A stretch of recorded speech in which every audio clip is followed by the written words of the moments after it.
Hi, welcome to Kitchen Basics 101, where I teach you the bare bone basics as if you've never cooked a day in your life from the perspective of a mom. If you've been here for a while, you know that I use frozen garlic like almost every single day in almost every single recipe. And I use these little cubes and they're fantastic. But I've heard a lot of feedback that people can't get it or it's out of their price range or they can't find it or whatever. So I thought, let's make some frozen garlic. I bought this already peeled garlic from Costco, but you could certainly peel your own cloves of garlic. It doesn't make any difference. I would just not use, in my opinion, I would not use like the jarlic, like the garlic that comes in a jar that's already cut up, because I just feel like, I don't know, for some reason that doesn't taste the same to me, where this still holds the potency of the garlic, the flavor of the garlic really well. I don't think you have to, but I'm gonna give them a little bit of a rinse. All rinsed and ready to go. I'm gonna use the bowl that I just used as my trash bowl. Now, a couple of reasons to freeze your garlic. I mean, one, we're gonna do it in portions, so that way it's ready to go. It's a great way to sort of speed up your cooking process. Right now, I'm just cutting off just these dry ends off of each garlic because we want to just get the part of the garlic that we want to eat, right? Nobody wants to eat that little hard end piece where it was connected to the bulb. And on most of them, that's just going to be one side. This also gives you an opportunity to check for little imperfections like that, and you can just nick that off too. But another reason that this is great, besides that we're going to portion it out and it's already chopped and it's going to make it so much easier in the kitchen, is this expires November 15th, and today is October 10th. So in just a little over a month, that's a lot of garlic to use. Like, I use garlic every day, but I don't think I'm going to be using 3 pounds of garlic. But it's very cost effective to buy it in a big, huge bag like that.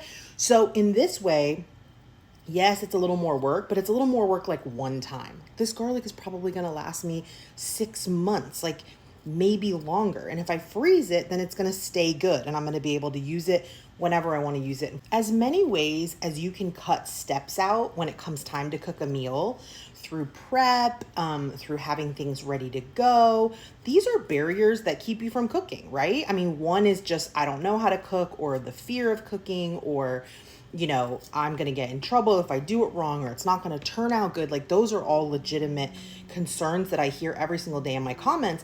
But another one, at least for me with ADHD, is like, there's 200 steps. And I don't want to do 200 steps. So having already frozen garlic, I know it doesn't seem like that big a deal, but I don't have to peel a bulb of garlic and chop it up and get all sticky handed. I don't have to mess with it. I just pop it out, boop, right into my dish, and I'm ready to go. And that's just one barrier. Everything is prepped, and now it's in my, this is just like a mini food processor. I don't have a big food processor actually, but you know, Cuisinart wants to send one. You don't have to do all your prep standing up in the kitchen. Like, my grandmother and my mother-in-law sat at the kitchen table to do the majority of their prep work and they cooked for 50, 60 years for huge groups and families and parties and stuff. So if you're doing prep like this and you're like, I cannot stand in the kitchen for an hour and prep garlic, although this only took me less than 10 minutes, sit down at the kitchen table, set yourself up a little spot at the kitchen table, put your favorite TV show on, like, chillax. Okay, let's get to it. Choppy, choppy. You can do this as fine or as chunky as you want it. I want to get it as fine as possible. So I'm going to do a little chop at first, and then I might do grind. We'll see how, tiny it can get it. But I want it to be super fine. As with all great tools in the kitchen, though, sometimes she needs a hand. Because you can see, perfect consistency, too chunky. So I'm just going to undo my lid and use I have tiny spatulas, which I love. And I'm just going to give my food processor a little hand by putting some of this down, sort of mixing it up a little bit. Never going to get the perfect consistency, right, that you can get with a manufactured product, but we're pretty close. And this is just, I want the garlic to be fine because I want it to just melt away into the dish, right? If I'm using this type of garlic from the freezer, first of all, I want it to defrost super fast, but I also just want it to be like, just melt right into the dish. Next step, something you don't see from me very often, is the Ziploc bag. But we're gonna put it in a Ziploc bag, and I'm gonna show you why. We're gonna use this to portion the garlic out, because that's an important part of this being convenient, is that it needs to be portioned out. We're gonna press down, we're gonna seal our bag up, And we're gonna spread our garlic out into a nice even layer. If you have a rolling pin to like help you make it even, great. You always use a bottle of tawny port to just sort of roll it out to try to make it even. But does it need to be even? No, it doesn't need to be perfect. This is for our home cooking. This isn't like a professional kitchen. The chopstick, you can use the back of a knife. You can use whatever you want. And just make lines. Don't cut through the plastic, of course. We're just making indentations, right? I'm using the back. I'm not using the front of the knife. I'm not cutting through the bag. Just making indentations to make portions, right? So you just sort of do like a grid pattern. Go across, go this way. I couldn't get all the air out of my bag. And we're just gonna make like portions. Let me see if I do like a press it down type vibes. My knife isn't shaped in a way I can do that.